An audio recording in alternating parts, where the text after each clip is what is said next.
दोस्तों, जैसे कि अपन पिछली वीडियोस के अंदर पढ़ रहे थे कंपोनेंट्स ऑफ सी प्रोग्राम, तो आज अपन उसमें एक नया टॉपिक पढ़ेंगे जो कि है डाटा टाइप्स। जो डाटा टाइप्स होती हैं दो तरीके की होती हैं। पहली है प्राइमरी डेटा टाइप्स और दूसरी है सेकेंडरी डेटा टाइप्स। तो इस टॉपिक को पूरा अच्छी तरह समझने के लिए वीडियो को लास्ट तक ज़रूर देखिएगा। नमस्कार दोस्तों, मेरा नाम है सौरभ और आप देख रहे हैं द इंजीनियरिंग गीक चैनल।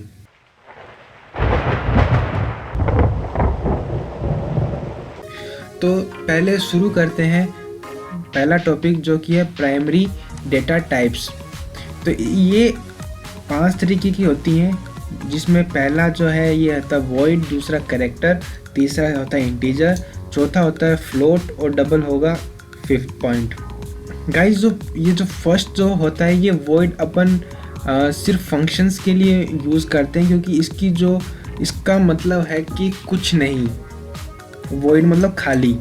तो अपन ने, जैसे आपने देखा था पिछली वीडियोस के अंदर जब अपन ने प्रोग्राम बनाया था, उसमें मैंने लिखा था वॉइड मेन। तो मेन से पहले वॉइड लगाया, तो मतलब इसकी जो डेटा टाइप होती है ना, मतलब कोई भी अपन फंक्शन लिखो या फिर कोई नाम या कोई इंटीजर, कोई वेरिएबल का नाम लिखें, तो उससे पहले उसका डाटा टाइप करना मेंशन ज़रूरी है। वो वैसे ज़रूरी है जैसे आप किसी को लेटर भेज रहे हो। अगर आप अगले का वो मेलिंग एड्रेस ही नहीं लिखोगे लेटर के ऊपर, तो वो पहुंचेगा थोड़ा ना। वो तो एक तरीके से गलत हो गया ना, मतलब पता ही नहीं कि है किस चीज़ का वो। तो ऐसे ही कंप्यूटर को बताने के लिए कि हाँ भाई इसमें किस तरह का डेटा है, तो उससे पहले अपन डेटा टाइप लगाते हैं। तो उसमें जो वॉइड अगर किसी डेटा टाइप लगा रखा है, तो उसका मतलब है कि इसका रिटर्न टाइप, मतलब इसके अंदर कोई वैल्यू नहीं है। सिंपल सी लैंग्वेज में मतलब यही है। इसका जो मतलब है कि वॉइड कुछ नहीं, तो इसके मतलब ये हुआ कि जब स्टोरेज है वो भी कुछ नहीं लेगा। तो इसकी जो स्टोरेज होती है वो होती है 0 बाइट्स। अब बात करते हैं अपन कैरेक्टर की। कैरेक्टर क्या आता है? कोई अल्फ़ाबेट या कोई स्पेशल जो सिंबल होता है ना कीबोर्ड पे, वो होते हैं कैरेक्टर। इसके अंदर डिजिट्स नहीं आते, डिजिट्स इंटीजर के अंदर आएंगे जो अपन आगे पढ़ेंगे। इसको जो डिनोशन होता है कैरेक्टर का, वो अपन CHAR से लिखते हैं, कैर। इसका मतलब कैरेक्टर। जैसे मैं लिखूँ CHAR, आगे लिख दिया मैंने ये IN, तो ये एक मतलब इन एक वेरिएबल है जो कि कैरेक्टर टाइप डाटा स्टोर करेगा। ये एक सिंगल कैरेक्टर को ही डिनोट कर सकता है। मतलब जो मैं इसके अंदर इनके अंदर जो वैल्यूज़ डालूंगा ना, वो सिंगल लेटर होंगे। जैसे मैंने डाल दिया A डाल दिया, या फिर B डाल दिया, या फिर C डाल दिया, मतलब एक सिंगल कैरेक्टर डाल सकता हूँ। ऐसे नहीं कि मैं लगा हुआ हूँ, तो उसमें एरर आ जाएगा। और चूंकि ये सिंगल कैरेक्टर लेता है, तो जो कैरेक्टर की स्टोरेज जो स्पेस होती है कंप्यूटर के अंदर, वो 1 बाइट होती है। और अगर अपने मान लो, जैसे अपने फर्स्ट प्रोग्राम के अंदर किया था प्रिंट एफ हेलो, जिसे हेलो प्रिंट हुआ था, तो ऐसे अपने को कोई कैरेक्टर वैल्यू, जैसे इनको अपने को प्रिंट कराना है, कि अपने को जानना है कि इसके अंदर क्या वेरिएबल स्टोर है, क्या कैरेक्टर स्टोर है, तो अपन प्रिंट एफ के अंदर %C लिखेंगे इन्वर्टेड कॉमास के अंदर, और आगे कोमा लगा के इसका वेरिएबल का नाम लिख देंगे। इस पर टेंशन मत लीजिए, इस पर एक वीडियो में सारे कंपोनेंट्स की एक साथ बनाऊंगा, ताकि आप पहले एक बार थ्योरी पढ़ लीजिए, इसके बाद अपन सब एकदम प्रैक्टिकली यूज़ करके देखेंगे, जिससे कि उससे क्या आपको पूरा एक साथ रिवाइज भी हो जाएगा और आप एंड टू एंड समझ भी लोगे। अब मैं किस टोन बताऊँगा तो उसमें मज़े वाली बात नहीं आएगी। अब आता है थर्ड अपन जो है इंटीजर। ये आता है पॉजिटिव और नेगेटिव इंटीजर्स को स्टोर करने आता है। पॉजिटिव नेगेटिव वाले तो जो अपन ने मैथ्स में पढ़ाया था, -5, -7, -3, 1 2 3 0, इस तरह की वैल्यूज जो स्टोर करनी है, तो वो अपन इंटीजर के अंदर स्टोर करते हैं। ये सी लैंग्वेज के अंदर इंट से डिनोट होता है। अगर मैं लिखता हूँ int IN, तो मतलब इन एक वेरिएबल है जो कि इंटीजर टाइप की डेटा होल्ड करेगा। अब इंटीजर टाइप की डेटा जो होती है वो 2 बाइट्स स्टोर करता है हार्ड डिस्क के ऊपर, और इसकी जो रेंज होती है मतलब ये होती है, इसके अंदर कोई भी नंबर लोगे ना, वो इंटीजर्स होल्ड कर लेगा। इससे बाहर लोगे तो फ़िलहाल के लिए भी एरर आएगा। इस एरर को हटाने के लिए मैं आपको आगे बताऊंगा कि अपने को करना क्या है।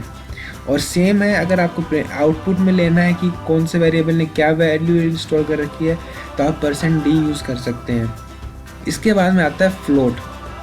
भाई अब जैसे कि अपन ने जान लिया कि कैरेक्टर कैसे डालते हैं, इंटीजर कैसे डालते हैं। अब मैथ में सिर्फ इंटीजर ही थोड़ा ना होता है, अब कई फ्रैक्शन आते हैं, फ्रैक्शन बोले तो 2/3 आ गया, तो जिसकी वैल्यू आती है 0.66।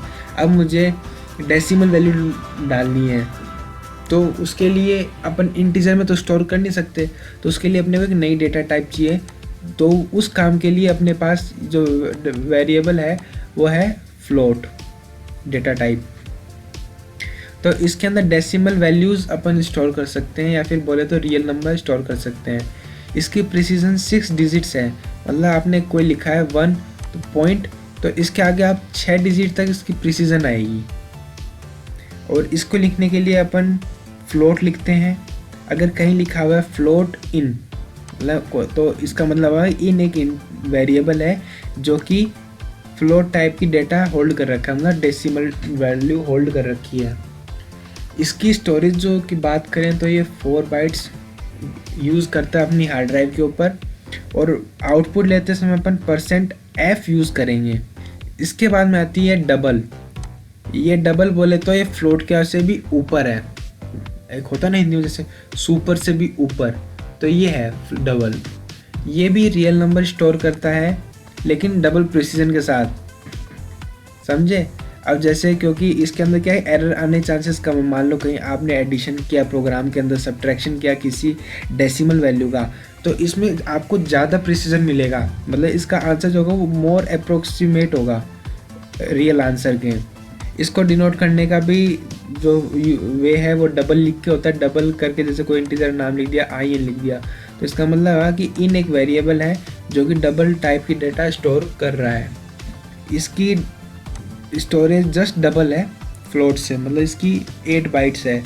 और प्रिंट लेना हो जब इसको तो %LD यूज़ करना होगा। अब एक गौर करने वाली बात है, गौर करने वाली क्या बात है कि जो न्यूमेरिक डाटा हुआ वो तो भैया आपने क्या सबको पता है कि बाइनरी डिजिट में स्टोर हो जाएगा। तो भैया कैरेक्टर्स का क्या होता है, कैरेक्टर्स कैसे स्टोर होते हैं, भाई किसी के मन में ख्याल तो आया ही होगा इस बात का, तो उसका भी यही लो समाधान लो। कैरेक्टर जो होते हैं ना वो सी लैंग्वेज एक तरीके से इंटीजर ही लेता है, उनको भी यूनिक। अब जैसे लोअर केस एलिमेंट है जैसे स्मॉल a से स्मॉल z, तो उनकी जो वैल्यू होती है वो 97 से 122। कहने का मतलब है अगर आप कहीं 97 प्रिंट लोगे किसी इंटीजर वैल्यू का तो उसका आंसर A आएगा, और अगर आप एक ही इंटीजर वैल्यू लेना चाहोगे तो वो 97 प्रिंट होगी। ऐसा ही है अपर केस के साथ, ये कैपिटल A से कैपिटल Z तक जाती है जिसकी वैल्यू 65 to 90। ये वैल्यूज़ आप याद रख लेना, आपके आगे काम आती हैं। तो कुछ प्रोग्राम्स ऐसे होते हैं जिसके अंदर अपने को कन्वर्स करना होता है कि स्मॉल लेटर्स को मैं कैपिटल में चेंज कर दूं, कैपिटल को स्मॉल में कर दूं, तो वहाँ ये वैल्यूज़ काम आती हैं। इसका प्रोग्राम अपन आगे करेंगे। अब अपन आते हैं सेकंड पार्ट आते हैं वीडियो के, जो कि है सेकेंडरी डेटा टाइप्स। ये भी 5 तरह के अपन पढ़ेंगे जो कि हैं एरे, पॉइंटर, स्ट्रक्चर, यूनियन और एन्यूमरेटेड डाटा टाइप। तो बात करते हैं एरे की। एरे क्या होता है, कलेक्शन ऑफ डाटा और सिमिलर टाइप्स, मतलब एक जैसी डेटा का एक जगह कलेक्शन। उदाहरण के लिए जैसे अपनी होती है लाइब्रेरी। अब लाइब्रेरी में क्या होता है कि हर जो बुक सेल्फ होती है उसमें एक तरीके की बुक्स होती हैं, तो मतलब एक तरीके का कलेक्शन है, तो वो एक एरे मान सकते हो आप। इसको लिखने का तरीका होता है जैसे अपन ने देखा कोई इंटीजर वैल्यू लिखनी है तो अपन ने पहले क्या देखा था कि उसका आगे उसके वेरिएबल नाम लिख दो। अब स्क्वायर ब्रैकेट्स के अंदर आप जैसे कोई डिजिट लिखोगे ना तो उसका मतलब है कि इतनी तरह की वैल्यू वो एक साथ ही ले लेगा। अब A6 का मतलब है कि मैं इसके अंदर 6 तरीके की वैल्यू अलग अलग एक ही वेरिएबल में स्टोर कर सकता हूँ। ये अपना बहुत काम आसान कर देगी, क्योंकि अगर अपन जब आगे प्रोग्राम बनाएंगे ना तो आप देखोगे भाई मैं जैसे स्कूल का रिकॉर्ड मुझे बनाना है प्रोग्राम के अंदर।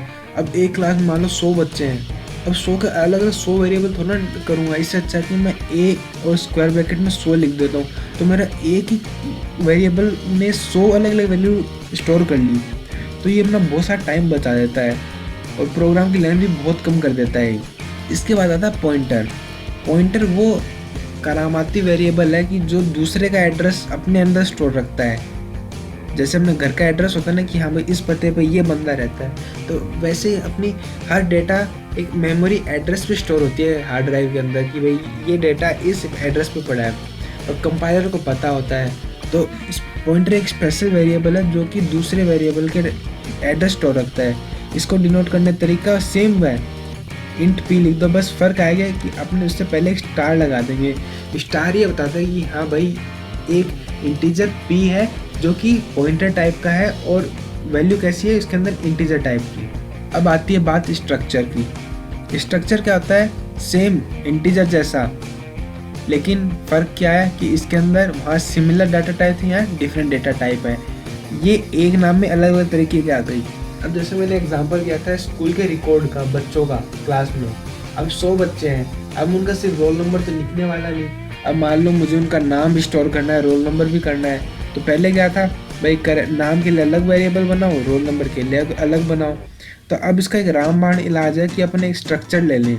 स्ट्रक्चर क्या होगा कि इसका नाम भी ले लेगा और इसका रोल नंबर भी ले लेगा, और वो भी एक ही वेरिएबल में, और 20 जनों के या 100 जनों के कितने ही ले लो। तो ये तो और भी आसान काम हो गया। इसके बाद आता है यूनियन। यूनियन क्या होता है, ये भी सेम है स्ट्रक्चर जैसा, लेकिन इसके अंदर क्या होता है, ये कॉमन मेमोरी स्पेस लेता है, मतलब एक मेमोरी लेता है इसके अंदर, और इसके अंदर यही फ़र्क है जो स्टोरेज का फ़र्क है कि इसके अंदर जो हाईएस्ट जो स्टोरेज लेगा, मान लो कोई एक नाम आ गया जिसने 16 बाइट्स ले ली, तो मैक्सिमम 16 बाइट्स स्टोर हुई ना मेमोरी, तो वही मेमोरीज पूरे एंटायर वेरिएबल की मेमोरी 16 बाइट्स हो जाएगी। बस ये स्टोरेज का फ़र्क और चीज़ें वही हैं स्ट्रक्चर जैसी। अब लास्ट जो आता है वो है एनुमरेटेड डेटा टाइप। एनुमरेटेड डेटा टाइप को क्या है कि अपने को अपना खुद का डेटा टाइप क्रिएट करने का मौका देता है। जैसे एग्जांपल ले लें, एनम लिखने का तरीका होता है एनुमरेटेड डेटा टाइप का। एनम लिख लिया मैंने फूड, और फिर मैंने कर्ली ब्रैकेट में दे दी ABCD और कर्ली ब्रैकेट कर दिया बंद। फिर मैंने लिखा फूड K और L। अब इसके 2 पार्ट है। अब आप सोचो भाई ये हो क्या गया, बोल क्या गया बंदा। अब इसको अपन ब्रेक डाउन करते हैं कॉम्प्लेक्स टू सिंपल के अंदर। अब इसके अंदर 2 पार्ट होंगे। पहला क्या हुआ कि पहला तो फर्स्ट पार्ट जो था ये पॉसिबल टाइप्स होंगे ना, वो क्रिएट कर देंगे। हाँ भाई जो फूड होगा वो A B C और D तरीके का होगा, इससे 5वें तरीके का अलग हो ही नहीं सकता। और जो दूसरा है ना, वो डिक्लेयर करता है variable of this data type. मान लो अब इसके अंदर आ गया कि फूड आ गया, अपन ने जैसे एनम फूड लिखा, तो इसके अंदर 4 तरीके की वैल्यू आ गई, बस ABCD, इनके अलावा कुछ अलग होगा नहीं। और जो K और L है, ये 2 वेरिएबल हैं जिनके अंदर फूड टाइप की डेटा टाइप है, मतलब K और L में जो वैल्यूज आएंगी ना वो ABC और D में से ही आएगी, इनसे अलग नहीं आएगी। तो गाइज यहाँ पे ख़त्म होता है आपने आज के प्राइमरी और सेकेंडरी डेटा टाइप्स। अगर आपकी वीडियो अच्छी लगी तो आप लाइक कीजिए, अगर लगता है कि दोस्त भी इससे कुछ सीख सकते हैं तो उनके साथ शेयर कीजिए, और आगे की वीडियोस की नोटिफिकेशन के लिए मेरे चैनल को सब्सक्राइब कर सकते हैं। और कमेंट बॉक्स में मुझे कमेंट करके ज़रूर बताइएगा कि आपको वीडियो कैसी लगी। अगर आपके पास सुझाव है कि हाँ भाई इसमें अगर ये पार्ट और होता तो और अच्छा होता, तो आप मुझे वो भी बताइए। तो मिलते हैं अपन अगली वीडियो के अंदर। Until then, keep rising, keep smiling.